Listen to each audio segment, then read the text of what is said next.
Donetsk के रास्ते पर टीवी9 भारतवर्ष संवाददाता मनीष झा टीवी9 के कैमरे में कैद हुए कई सैन्य ट्रक। टीवी9 के कैमरे में डीपीआर प्रमुख का काफिला पुतिन से मिलकर लौट रहे थे। डीपीआर प्रमुख डेनिस। जैसे जैसे हम डोनेट्स्क की ओर आगे बढ़ रहे हैं, हमें युद्ध क्षेत्र में जो वो तमाम चीज़ें होनी चाहिए या दिखनी चाहिए वो सब दिख रहा है। रूस से यूक्रेन में लगातार रीइंफोर्समेंट जारी है, चाहे फिर वो सैनिकों की संख्या हो वो बढ़ाई जा रही है, रसद सामग्री बढ़ाई जा रही है, हथियार बढ़ाई जा रही है। और हम इस वक्त जब आगे बढ़ रहे हैं तो मेरे ठीक सामने आप देखिए 1 2 3 4 5 जो है वो ट्रक आपको दिख रहे हैं, गाड़ियां दिख रही है और उसमें सैनिक मौजूद हैं और वो सैनिक लगातार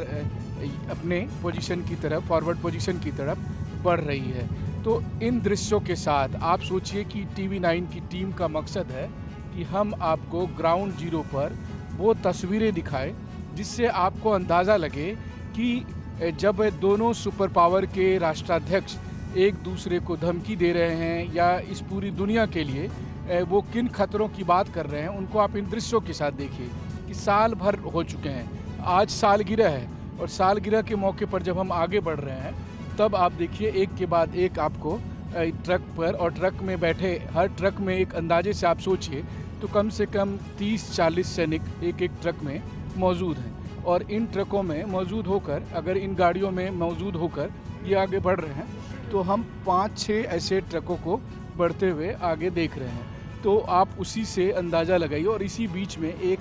वीवीआईपी और ये देखिए जो डोनेट्स्क पीपल्स रिपब्लिक के हेड डेनिस पुसली का काफिला यहाँ पर जाते हुए, जो डीपीआर के हेड हैं डेनिस पुसली, वो इस वक्त यहाँ पर आगे बढ़ रहे हैं और वो दरअसल मॉस्को गए थे वहाँ पर पुतिन का संबोधन सुनने के लिए। और मॉस्को से जिस तरह से हम लगातार आगे बढ़े उसी तरह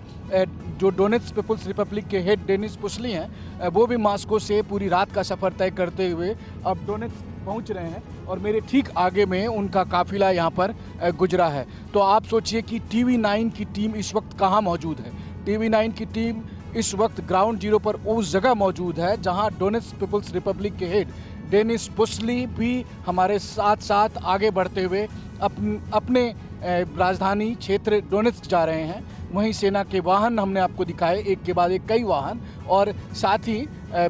मेरे सर के ऊपर आसमान में मैंने फाइटर जेट भी उड़ते हुए देखा है। तो इस माहौल के साथ यहाँ से ग्राउंड से हम रिपोर्टिंग कर रहे हैं ताकि आप जान सकें, समझ सकें कि सालगिरह के मौके पर वास्तविक हालात कैसे हैं।